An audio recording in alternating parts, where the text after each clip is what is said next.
Shalom Bapak Ibu Saudara sekalian, salam sejahtera menyertai Bapak Ibu Saudara sekalian dimanapun kalian berada. Tidak terasa kita sudah menghadapi dan mengalami pandemi COVID ini hampir setengah tahun.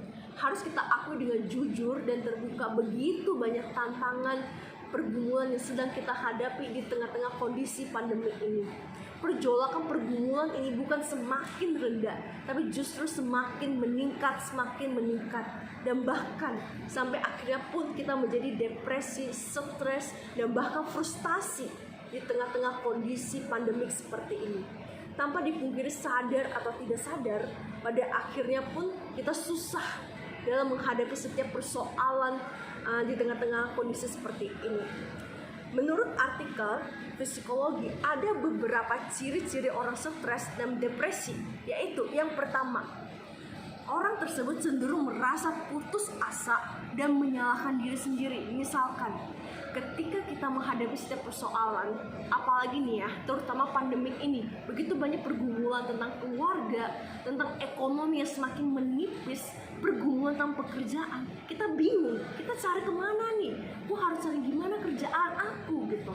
Akhirnya pun kita mencari solusi jalan keluar untuk mengatasi pandemi ini, mengatasi pergumulan kita. Namun sangat disayangkan bahwa kita ke kiri jalan tutup, kita ke kanan juga jalan tutup. Akhirnya kita jadi frustasi dan sampai akhirnya kita menyalahkan diri kita sendiri. Kok gue gak becus sih? Kayak gini aja, gue gak bisa cari solusinya. Kayak gini aja, gue selalu aja gagal. Dan akhirnya kita pun menjadi stres, tertekan, dan bahkan menyalahkan diri kita sendiri. Itu cenderung orang pertama. Yang kedua, orang stres dan depresi adalah merasa dirinya tidak berharga, mudah sensitif, merasa putus asa terhadap situasi dan kondisi yang terjadi di sekeliling kita. Ketika kita melihat orang lain ya lebih baik dari hidup kita, ketika kita melihat masalah kita dengan masalah orang lain, masalah kita jauh lebih besar, kita akan merasa cenderung, kok gue punya masalahnya ini, kenapa dia seperti ini? Akhirnya kita pun putus asa, akhirnya kita pun menarik diri dan membandingkan diri kita. Gue gak adil ini, seharusnya gue gak dapat masalah ini. Bukankah gue tuh rajin baca Alkitab, bukankah gue tuh rajin ke gereja, rajin ikut doa gitu. Kenapa aku harus dapat masalah ini? Tapi orang jahat gitu ya, dia gak usah baca Alkitab, gak usah ke gereja gitu ya, hidupnya lancar, hidupnya sukses. Akhirnya kita pun membanding-bandingkan diri, dan sampai akhirnya kita pun menarik diri dari komunitas, menarik diri dari keluarga kita, menarik diri dari orang-orang sekitar kita, karena kita merasa bahwa diri kita tidak berharga dan cenderung gagal. Itu salah satu juga ciri-ciri orang stres dan depresi ketika menghadapi persoalan dan situasi yang sedang dialaminya. Saudara, kedua ciri ini yaitu menyalahkan diri, putus asa, perasaan gagal, tidak berharga sama sekali, secara sadar atau tidak sadar, itu mengasihani diri gue sendiri. Gila ya, gue kok kasihan ya, kok gue gak baik ya, kok gue gak bisa apa-apa ya. Dan akhirnya itu pun membuat kita semakin minder, semakin bingung, dan akhirnya kita semakin melihat bahwa ya ini emang bener gue yang gak becus gitu. Dan sampai akhirnya kita akan memikirkan bahwa nasib gua dan takdir gua itu ya kayak gitu-gitu aja. Dan kita hanya fokus pada situasi dan masalah yang kita hadapi. Dan sampai pada akhirnya pun kita akan menjadi frustasi, stres, dan depresi. Sehingga kita merasa tidak ada lagi harapan buat kita untuk hidup. Tidak ada lagi jalan keluar di tengah-tengah kondisi yang kita hadapi. Segala sesuatu terasa hambar dan hampa. Namun saudara-saudara, benarkah demikian? Apa yang menjadi solusi atau jalan keluar bagi kita dalam menghadapi stres dan frustasi? Apakah yang bisa kita lakukan di tengah-tengah kondisi kita seperti ini? Pada hari ini saudara-saudara, saya mau mengajak kita untuk merenungkan bagian dari firman Tuhan, yaitu di Mazmur pasal 3 ayat 1-9. Saudara-saudara dapat membaca ayat itu di dalam rumah kita masing-masing. Saudara-saudara yang dikasih oleh Tuhan gitu ya. Mazmur pasal 3 ini menceritakan kisah Raja Daud yang sedang melarikan diri dari anaknya sendiri, Absalom. Apa yang terjadi antara Absalom dengan Raja Daud? Absalom ingin membunuh menghabisi Raja Daud sebagai ayahnya dia. Kalau kita lihat di ayat 1-3, itu menceritakan, mengisahkan bagaimana Raja Daud mencurahkan isi hati dia. Dia berseru kepada Tuhan bahwa betapa banyak lawannya, termasuk anaknya sendiri, ingin menangkap, menghabisi, dan bahkan membunuh Raja Daud. Bapak Ibu Saudara dikasih oleh Tuhan, kalau kita perhatikan ya, di kitab 2 Samuel pasal 15-19 itu menceritakan tentang bagaimana Absalom anaknya itu sedang berusaha payah untuk membunuh Raja Daud. Kalau kita lihat di pasal 15, kita lihat bahwa Absalom ini sedang berkumpul untuk melakukan sebuah kesepakatan gelap.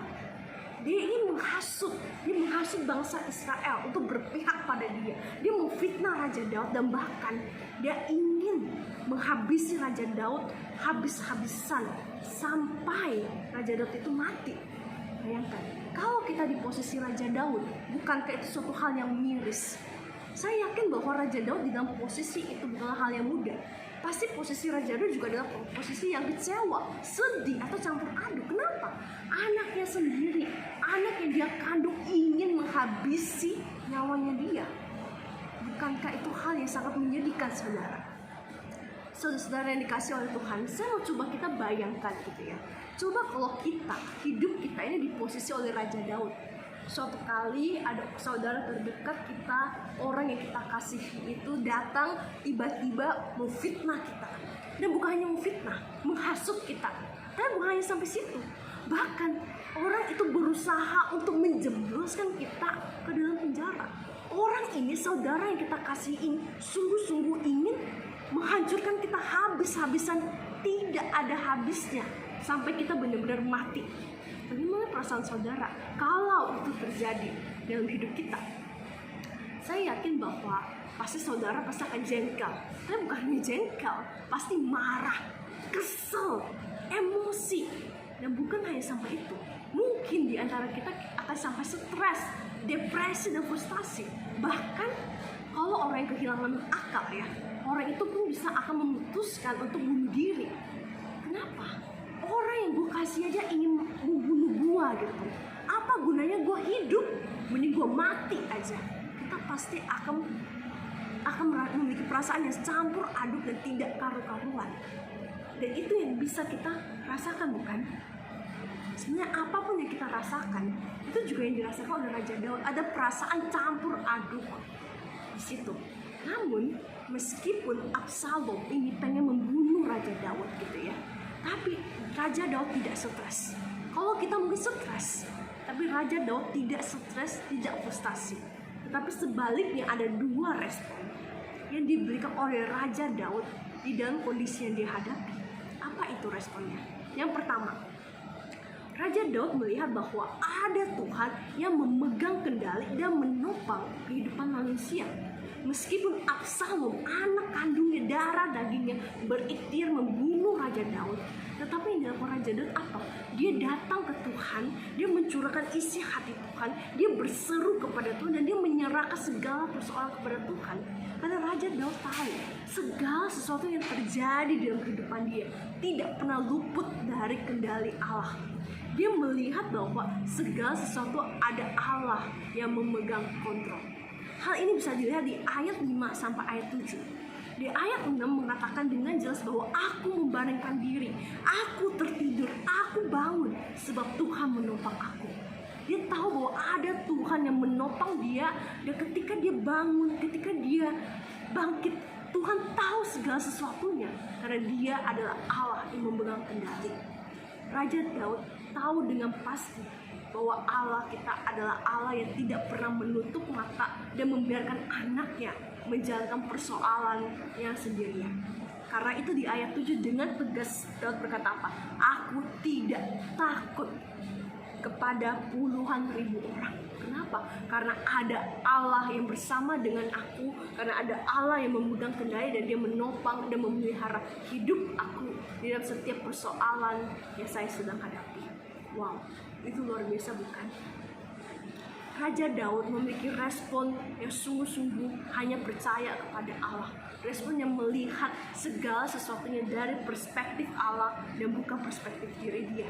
Kalau dia lihat kepada diri dia sendiri, kepada masalah, saya yakin bahwa dia nggak mungkin bisa lalui itu. Dia bisa stres, dia bisa tertekan. Tapi dia kembali ke segala sesuatunya hanya kepada Allah. Dan dia tahu apapun yang terjadi itu semuanya bukan kebetulan, tapi Tuhan yang memegang kendali atas segala sesuatu. Saudara yang dikasih oleh Tuhan, kita lihat ya, proses dan pembentukan Raja Daud itu bukanlah hal yang gampang. Tuhan menguji dan memurnikan Raja Daud melalui proses dan pembentukan yang dia harus hadapi. Segala sesuatu yang Tuhan izinkan itu untuk memurnikan imannya Raja Daud. Oleh karena itu saudara-saudara yang dikasih oleh Tuhan, ketika kita menghadapi persoalan, janganlah melihat kepada masalah, janganlah stres, janganlah tertekan, jangan sampai putus asa. Karena apapun itu semua bukan kebetulan. Tuhan mengizinkan itu terjadi. Dan segala sesuatu ada dalam kendali Allah, dan percaya saja bahwa Tuhan sedang memelihara dan menopang hidup kita. Dia sedang berjalan bersama dengan kita di tengah-tengah kondisi dan situasi yang kita hadapi. Namun pertanyaannya adalah, maukah kita saudara berjalan bersama dengan Tuhan dan melihat bahwa segala sesuatu ada di dalam tangannya Tuhan? Itu respon pertama yang diberikan oleh Raja Daud. Respon kedua, Raja Daud meletakkan pengharapan dia dan pertolongan dia hanya kepada Tuhan. Itu di ayat 6-9. Raja Daud melihat setiap persoalan yang dia hadapi, masalah dia dengan Absalom, dia melihat segala sesuatu dengan optimis, bukan pesimis. Respon yang diberikan oleh Raja Daud adalah respon yang bukan hanya berfokus kepada diri dia sendiri, tetapi respon yang hanya berfokus kepada Tuhan. Respon yang belajar mempercayakan Tuhan dan bukan mempercayakan pada masalahnya. Respon yang bagaimana dia belajar mencari Tuhan di tengah-tengah kondisi yang tidak mudah ini. Raja Daud memberikan respon yang sungguh-sungguh optimis kepada Tuhan. Saudara-saudara, bukankah ini suatu respon yang luar biasa? Kalau kita di posisi Raja Daud, pertanyaannya buat kita adalah, bisakah kita optimis? Bisakah kita berpikir positif? Bisakah kita bisa melihat ini semua dengan perspektif Tuhan? Saya yakin bahwa mungkin gak mudah. Tapi Raja Daud pada hari ini, firman Tuhan mengajarkan apa? Raja Daud melihat segala situasinya dengan optimis dan melihat daripada perspektif Tuhan. Apa yang menjadi alasan dari Raja Daud untuk bisa memberikan respon yang optimis? Apa yang menjadi dasar bagi Raja Daud sehingga dia bisa menyerahkan dan meletakkan pengharapan dia hanya kepada Tuhan? Jawabannya cuma satu, saudara.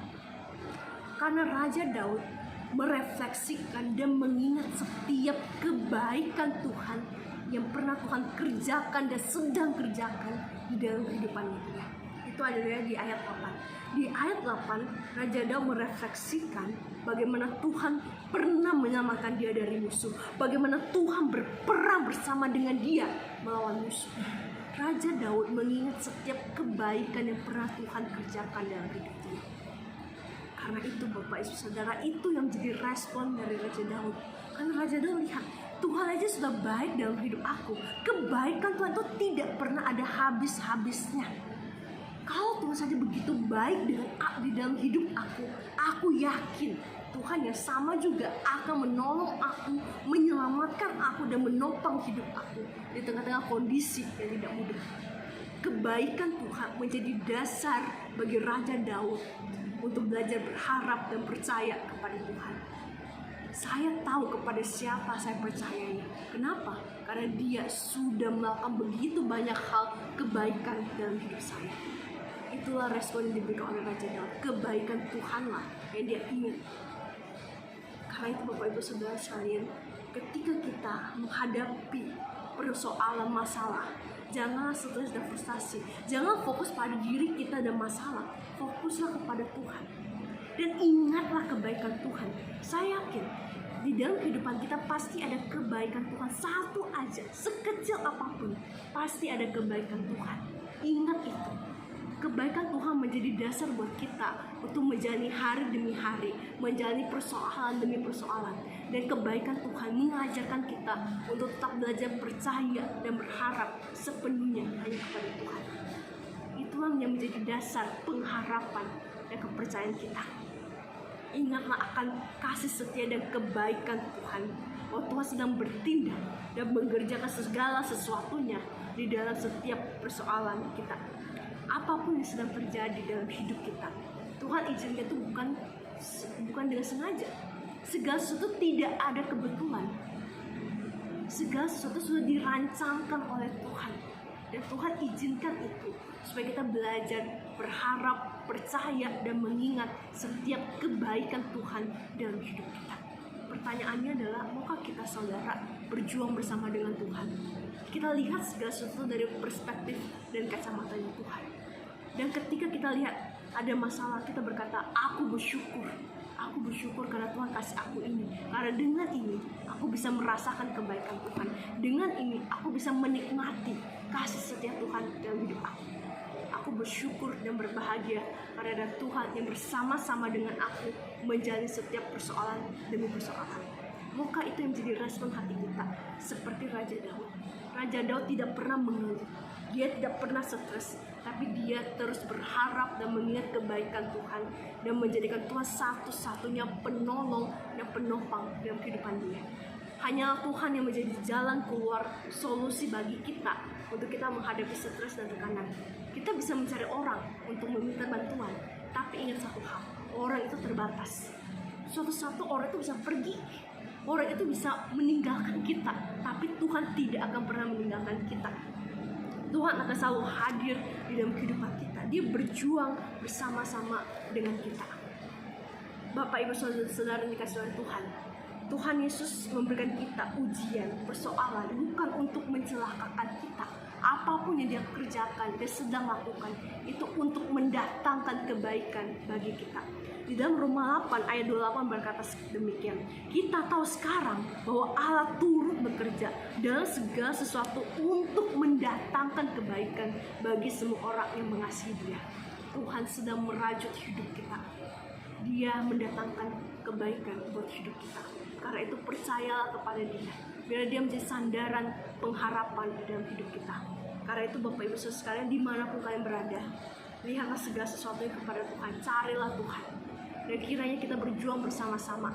Saya berdoa bagi Bapak Ibu Saudara sekalian, kiranya kita terus mengandalkan Dia, kiranya kita terus berharap kepada Dia, biar kita terus mengingat setiap kebaikan Tuhan di dalam kehidupan kita. Dan hanya Tuhanlah yang menjadi sandaran kita, dan kita lihat segala sesuatunya dari perspektif Tuhan. Kiranya Tuhan memberkati kita, Tuhan memberkati Bapak Ibu Saudara sekalian. Tuhan Yesus memberkati. Amin.